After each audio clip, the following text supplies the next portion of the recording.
A short clarification lang kay Miss Muking. Miss Muking, do you know Colonel Garma? Professionally, Mr. Chair, yes. And why do you say professionally? Anong difference nun sa so, sa trabaho lang kayo Yes, Mr. Chair. so that's what professionally means. Yes, Mr. Chair. Okay, but outside of the profession, hindi ho ba kayo nagkakasama, nagkakakwentuhan? Never, Mr. Chair. Never. So, how did you know si Colonel Garma?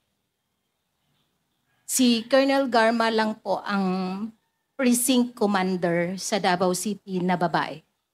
So, that's so kilala talaga siya. At that's why kilala siya because Yes, she's the Mr. Chair. only... Girl among the 12 precinct commanders of Davao City. Okay. So, more or less, mga ilang taon na kayo magkakilala ni Colonel Garma?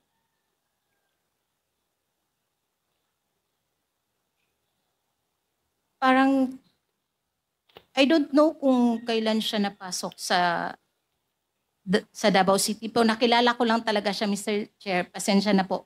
Kasi makulit siya, Mr. Chair. Makulit. Opo. Makulit dahil ikaw ba ang kinukulit? Yes, Mr. Chair. Bakit ikaw ang kinukulit?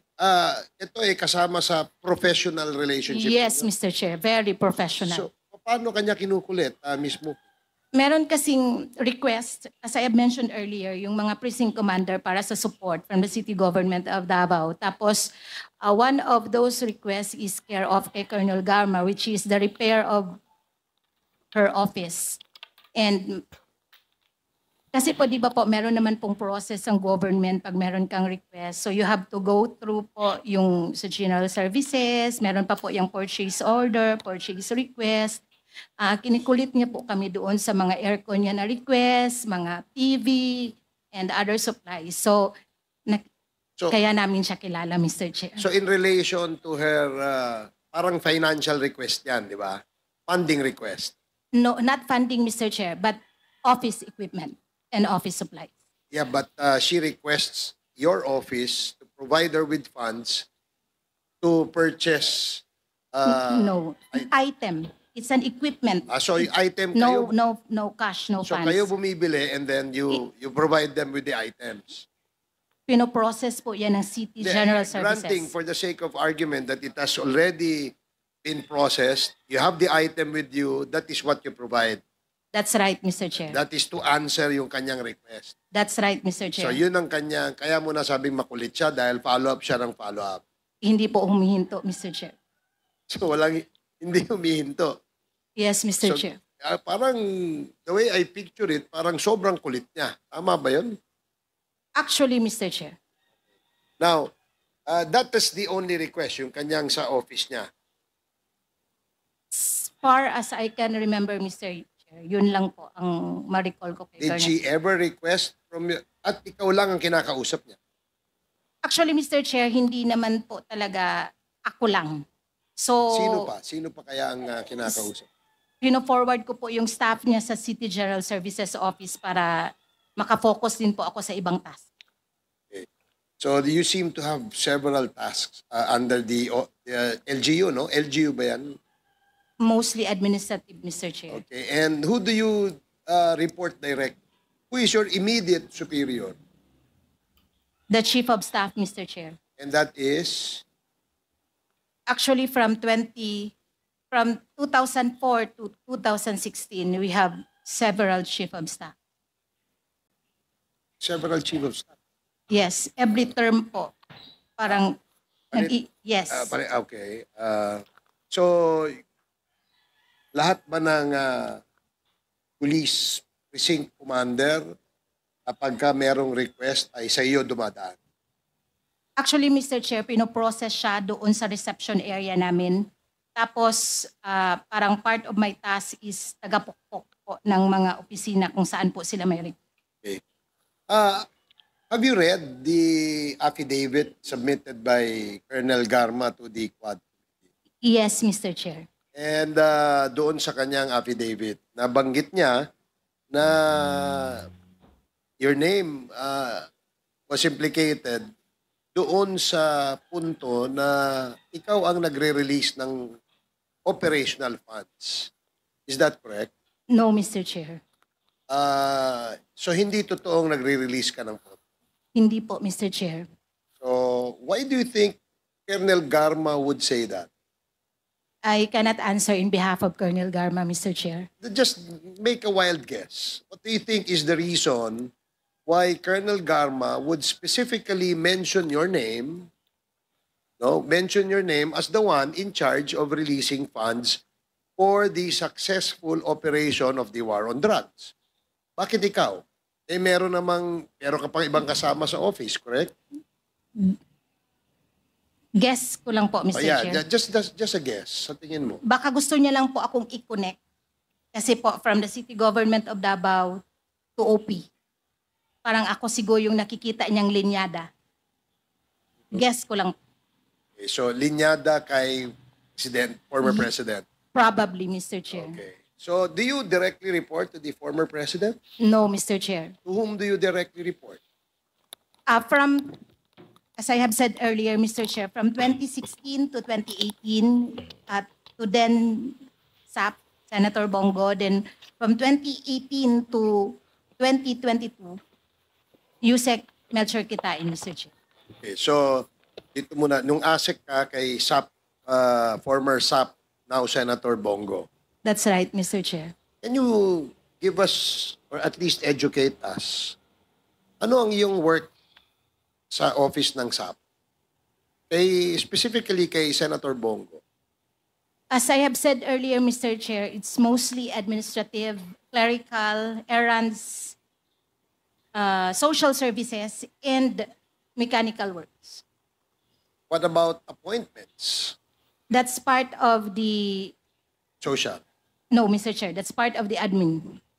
So admin yun. Yes, Mr. Chair. So halimbawa, merong gusto makipag-usap ni Congressman Adjong kay SAP Bongo, si Congressman Adjong will call you and schedule.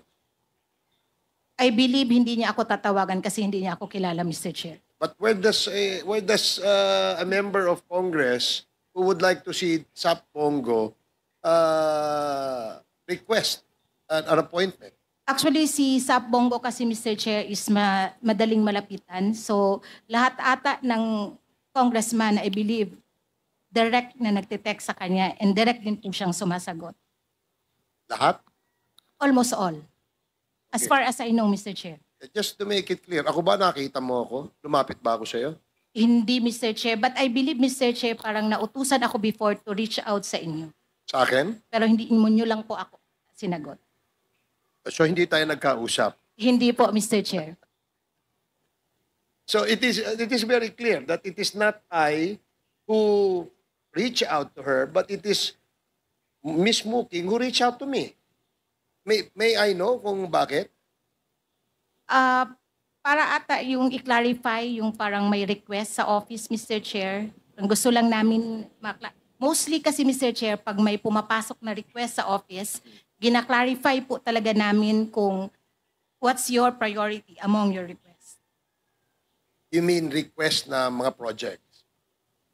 Part of it, Mr. Chair. And I've been in Congress for more than 20 years. I don't remember requesting from your office any project. Just for the record, Mr. Ms. Chair, Muking. I did not specifically say that it is a project, but probably because I really cannot recall anymore. So, ibig mong sabihin, kapag ikaw inuutusan to reach out to a certain congressman, it is because of a project or a request. Hindi po lahat, Mr. Chair. So, kasi other than projects and other requests, you also seek or reach out certain congressman upon the instruction of the former SAP. yes, at that time yung And siya pa yung... normally, what other reasons did the former SAP instruct you to do aside from following up request of certain congressmen? Most of the time, Mr. Chair, mga medical assistants. And that is very clear. Kasi ako, hindi naman ako humingi ng medical assistance sa inyo. Yes, Mr. Diba? Chair. So, do you Mr. know a Chair? certain Peter?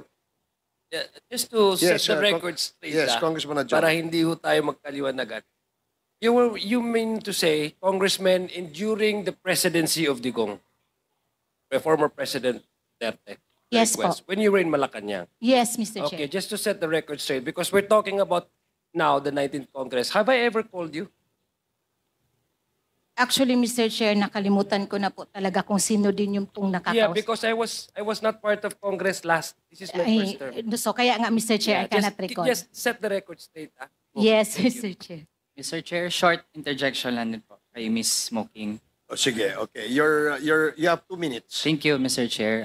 Kasi natanong po kanina, dahil nga napangalanan po si Ms. Smoking sa affidavit ni Colonel Garma na meron daw alias Smoking na taga-disburse ng rewards under the drug war at ito po ay dinedeny ni Ms. Smoking. Confirm, tama po ba? Yes, Mr. Chair.